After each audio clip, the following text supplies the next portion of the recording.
ازيكم؟ يا رب تكونوا بخير. لو بتدوري على وصفة مخبوزات هشة وطرية وشكلها يجنن وفيها كمان بديل مميز للتوست مميز جدا، يبقى الفيديو ده ليك. هنعمل النهارده وصفة سهلة جدا ومضمونة هتبهري كل اللي يدوقها ويجربها. خليكي معايا خطوة بخطوة عشان النتيجة تطلع زي ما شفتيها في اول الفيديو بالظبط او في الصور بالظبط، بالهشاشة والجمال ده. بس قبل ما نبدأ الفيديو، دي قناتي اسمها سكر ودي، ما تنسيش تشتركي فيها ولايك وشير لو عجبك الفيديو. شايفين الجمال؟ يلا مع بعض نشوف الفيديو. بسم الله الرحمن الرحيم.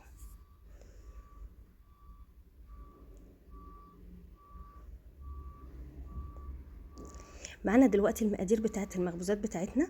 اول حاجه كوبايه حليب كبيره، ومعانا كمان كيس خميره ومعلقه بيكنج باودر و3 كوبايات ونص دقيق منخولين كويس، ومعانا كوبايه زيت وكوبايه حليب بودر ومعلقه سكر كبيره ومعلقه ملح صغيره وبياض بيضه. طبعا الصفار هنعينه عشان نعمل بيه الوش بتاع المخبوزات. دي المقادير قدامكم تاني اهيت. طبعا في حاجات كتير ممكن نستغنى عنها وحاجات ممكن الاكيد لازم نستخدمها. اهم حاجه في اي مخبوزات طبعا الاساسي الدقيق، ومعانا الخميره، وممكن نعجن كمان بحليب بميه بدل الحليب، وما دام نحط لبن بودر. لكن لو ما حطيناش لبن بودر عادي عشان انا حاطه حليب مفيش مشكله. انا حاطه في الوصفه دي 2 مواد رافعه، الخميره ومعلقه البيكنج باودر. اول حاجه هنعملها يكون الحليب بتاعنا دافي عشان احنا في الشتاء. هنحطه ونحط معلقه السكر الكبيره ونحط عليهم كيس الخميره ونقلبه كويس جدا لحد ما يدوب. في الاخر واحنا بنقلبه كده هيعمل فقاقيع معانا، نعرف ان الخميره شغاله تمام. نبدا بقى نحط عليها بقيه المكونات بتاعتنا. هنحط الزيت وهنحط الحليب البودر وبياض البيضه ومعلقه الملح ونبدا نقلب. بعد كده بقى هنجيب الدقيق ونبدا نحطه بالتدريج. الدقيق لازم يكون منخول كويس عشان يعني ان احنا لما بننخله بيخلي العجينه بتاعتنا هشه وكويسه. حتى لو انت جايباه من انضف انواع الدقيق لازم تنخليه. ونبدا بقى نقلب، وبعد كده نحط معلقه البيكنج باودر بتاعتنا، معلقه واحده بس. هو انا حاطه خميره لكن معلقه البيكنج باودر بتفرق كتير معانا برضو كماده رفع عشان احنا في شتاء العجين لازم يخمر كويس. انا لقيت هنا العجينه محتاجه شويه سوائل فرحت حاطه لها كمان شويه حليب. ونبدا بقى نعجن. لو انت عندك عجان هتشتغلي بالعجان حوالي 5 دقايق. لو انت بقى بايدك اقل حاجه خالص 10 دقايق هتعجني 10 دقايق. انا اختصرت التصوير لكن هو العجين ما يقلش عن 10 دقايق لان مده العجن دي بتفرق كتير جدا جدا معانا في المخبوزات بتاعتنا. بعد ما عجنتها كويس جدا 10 دقايق هجيب معلقه زيت واحطها في البوله بتاعتي، ادهنها كويس. وبعد كده انا بشيلها اهوت عشان هي جت التصوير جه من الجنب. بغطيها مثلا بكيس بلاستيك او ستريتش رول وغطيها بطبق كمان واسيبها كده على جنب حوالي ساعه. شايفين طلعت بسم الله ما شاء الله هشه وطريه وعامله ازاي؟ خليكي معايا لاخر الفيديو عشان هعرفك ازاي تخزني المخبوزات دي وتقعد معاكي شهر كامل ما يحصلهاش اي حاجه. العجينه بتاعتنا طلعت، شايفين عامله حاجه كده بسم الله ما شاء الله، حاجه تحفه اهيت بجد جميله جدا. هبدا بقى افردها. انا هقسمها نصين عشان هعملها شكلين مختلفين من عجينه واحده. بفردها كده واقسمها نصين بالشكل اللي انتوا شايفينه قدامي ده اهو. هعين النص الاولاني واغطيه برضو بكيس بلاستيك وفوطه وابدا بقى اشتغل على النص الاولاني. هفرده بالشكل اللي انتوا شايفينه ده بالنشابه. انا بفرد الاول بالنشابه الكبيره وبعد كده بستخدم النشابه الصغيره بستريح فيها اكتر يعني. بتحطي بقى دقيق في الارضيه بتاعه اللي هتفردي عليها وتبداي بقى تفردي.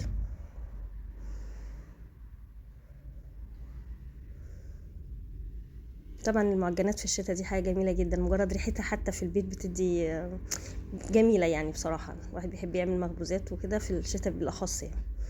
هنبدا بقى نفرد لحد ما تبقى مستطيله زي ما انتم شايفين كده. هنجيب بقى معانا حته زبده حوالي مثلا 50 جرام زبده يعني، او حته زي ما انت تقدريها على قد العجينه، وندعك العجينه بتاعتنا كلها. دي بقى بتقوم بانك انت اللي انا لما فتحتهولك كده في اول الفيديو، لما فتحتلك اللي زي التوست ده في اول الفيديو بتبقى مورقه وبتدي طعم رهيب رهيب.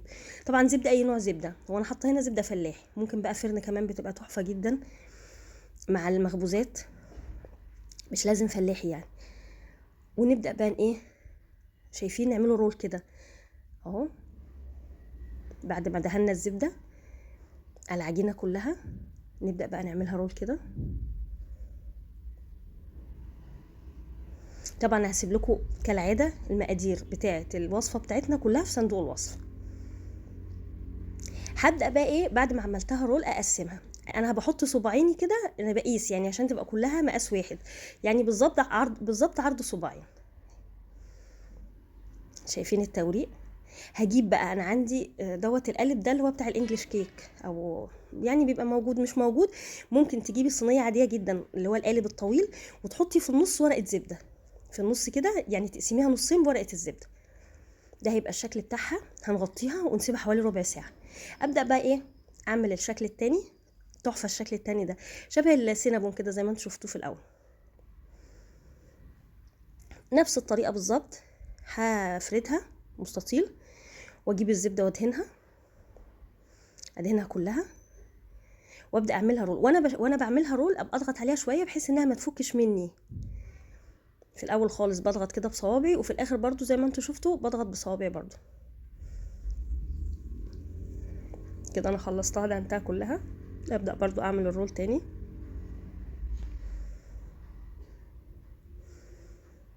بجد انت لو مشيتي على الخطوات كلها فعلا هتبقي استاذه. والعجينه دي تقدري تعملي بيها اي حاجه. عجينه رائعه هشه وفظيعه بصراحه.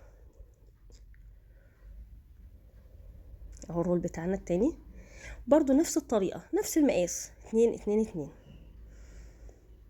طبعا انت ممكن تعمليها باي شكل، يعني انا مش بفرض شكل عليكي، انا بوريكي الشكل اللي انا عملته.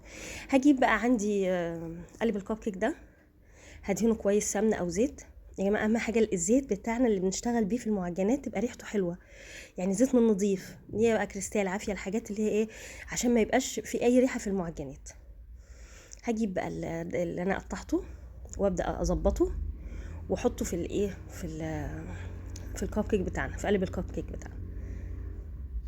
انا بظبطه بايدي كده بلفه عشان ما يبقاش، عشان يبقى متساوي، شكله متساوي. تمام كده. هما طلعوا قد القالب الكب كيك بالظبط 12 واحده.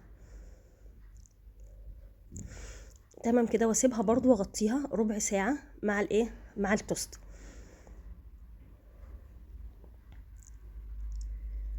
كده غطيته وسبته. شايفين نفشت ازاي؟ كانت تحت كده في الارضيه اهي، نفشت اهيت.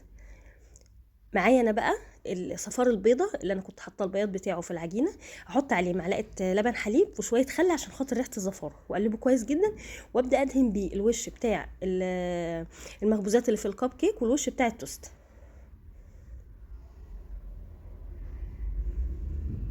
انا في التوست هحط ايه، انا الكب كيك سايباه كده، والتوست هحط على وشه شويه سمسم يعني. هي ما جاتش الفيديو بتاع التوست ما جاش. هطلعه من الفرن. شايفين الشكل عامل ازاي؟ بصراحه حاجه رهيبه. معايا بقى معلقه سمنه وعليها معلقه زيت، مسيحاها معلقه السمنه كويس جدا وحطها في الزيت، وابدا بقى ايه ادهن الوش. شايفين الجمال عامل ازاي؟ بجد تحفه، خارج تحفه. ادهن الوش ده والوش ده واغطيهم شويه، يعني حوالي 5 دقايق او كده عشان احتفظ بالطراوه بتاعته. شايفين اللمعه؟ بجد مخبوزات رهيبه رهيبه. هغطي ده واغطي ده واسيبه حوالي زي ما قلت لكم من 5 ل 10 دقايق. طلعتها قدامي اهي. ايه الجمال ده؟ حاجه كده تحفه. هنزله بقى قدامكم. شايفين؟ هوريك الظهر عامل ازاي. ادي الجناب والظهر اللون بتاعهم. الفرن بتاعنا هيبقى على درجه حراره 180، على 180 درجه. بتاخد حوالي ربع ساعه، وبعد كده بتبداي تقيدي عليها الشوايه وتهدي الشوايه حوالي 5 دقايق لحد ما بتديكي اللون ده. في المخبوزات الاتنين بنفس الطريقه. بنحتفظ بالمخبوزات ازاي؟ بنلفها في كيس بلاستيك ونحطها في الفريزر، تسيبيها شهر كامل مفيش اي مشكله. تطلعيها اما تحطيها في الميكرويف، لو ما عندكيش ميكرويف بتسخني الفرن وتحطيها في الفرن، بس كده تطلع تحفه لمده شهر كامل.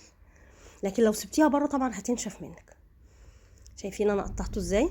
ممكن بقى تعمليه ايه زي سندوتش كده. انا حتى جبته حطيت فيه جبنه رومي. بجد حاجه رهيبه. مش هتشتري عمرك من المخبز تاني، ما خدتش وقت. حتى لو اتكلفت تكلفه بسيطه مش كتير، برضو انت بتشتريها من المخبز قد كده. شوفي انا عملتها ازاي. حطيت فيها الرومي. ممكن تعمليها جبنه بيضه، ممكن تاكليها بكوبايه شاي او شاي بحليب. حاجه رهيبه. ممكن ترشي على شبه السينابون دوت، ممكن ترشي عليه سكر وقرفه، يعني ممكن تخليها حلو او تخليها حادق. بجد حاجه شكلا وطعما وكل حاجه. بكده وصفة النهاردة تكون خلصت، ومستنية رأيكم في التعليقات. وما تنسوش تدعموني بلايك للفيديو واشتراك في القناة لو لسه ما اشتركتوش فيها، وفعلوا الجرس عشان يوصلكم كل جديد. واحب كمان ان كنتوا تبعتوا لي الصور بتاعه التطبيقات بتاعتكم اللي بتعملوها من القناة بتاعتي، واشوفكم ان شاء الله في وصفة جديدة قريب.